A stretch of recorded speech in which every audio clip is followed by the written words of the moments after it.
नमस्कार, मैं संगीता राव और आप देख रहे हैं फोकस भारत। खबर वाराणसी से है, जहां पर 7 दिनों तक एक युवती से हुई हैवानियत ने पूरे देश को हिला के रख दिया है। पहली युवती को नशा कराया गया, फिर दरिंदगी की दास्तां शुरू हुई, जो 1, 2, 3 नहीं बल्कि 7 जगह की गई। गैंगरेप की इस वारदात को 23 लोगों ने अंजाम दिया और इस दिल दहला देने वाली वारदात की कहानी बेहद खौफनाक है। देश का ये सबसे बड़ा कांड है। देखिए ये रिपोर्ट। आध्यात्मिक नगरी वाराणसी में महापाप हुआ, जहां दरिंदगी की इंतहा पार कर दी गई। 23 हवानों ने एक युवती की बारी बारी से असमत लूटी। दिल दहला देने वाली ये वारदात पूरे 7 दिनों तक होती रही। मामले में पीड़ित परिवार की तहरीर पर मुकदमा दर्ज कर 9 आरोपियों को गिरफ्तार कर लिया गया है। बाकी के 14 हैवानों की पुलिस तलाश कर रही है।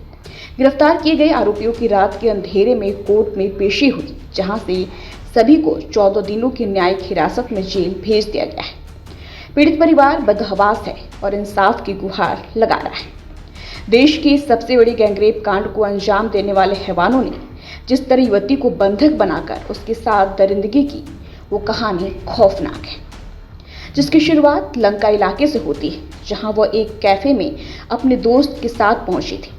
वाराणसी में जिस संगीन जुर्म की चर्चा आज हर तरफ है कि किस तरीके से 23 लोगों ने मिलकर एक लड़की के साथ दुष्कर्म किया।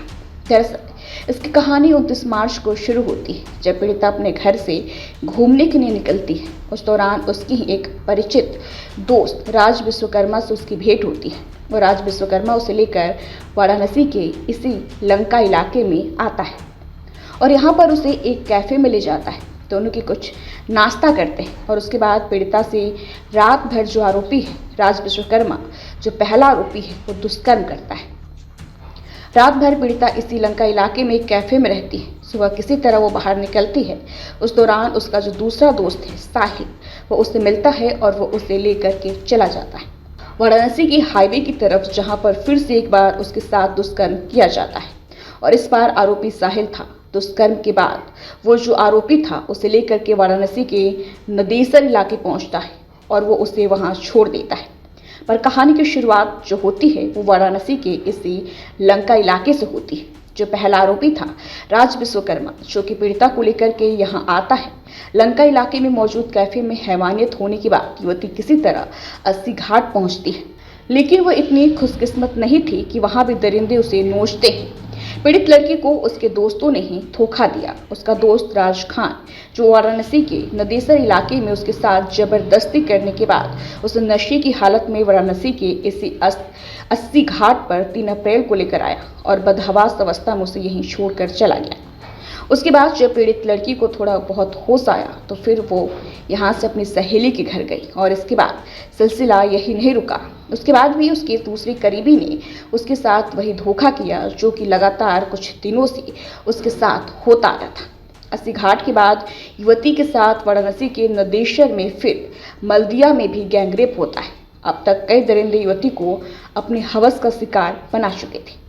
ऐसे ही 7 जगहों पर ले जाकर युवती के साथ 23 युवक गैंगरेप करते हैं। पीड़ित लड़की इसके बाद वाराणसी के नदेसर पहुंचती है, जहां से उसका एक दोस्त उसे लेकर के मलया स्थित एक कॉफी शॉप में जाता है और वहां पर 5 और लोग पहले से ही मौजूद रहते हैं और इन सभी ने बारी बारी से पीड़िता के साथ दुष्कर्म किया।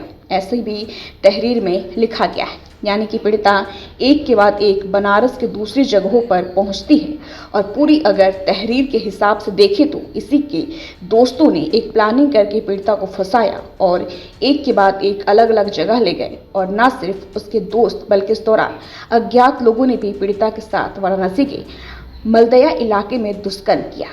बता दें कि हैवानियत की सबसे बड़ी वारदात के सामने आने के बाद हड़कंप मचा हुआ है, लेकिन पुलिस मामले में कुछ भी बोलने से बच रही है। वही सत्ताधारी नेता ने इसे जघन्य अपराध बताते हुए सख्त कार्रवाई की बात कह रहे हैं और कह रहे हैं कि आरोपी 23 हो या फिर 50, किसी को नहीं छोड़ा जाएगा।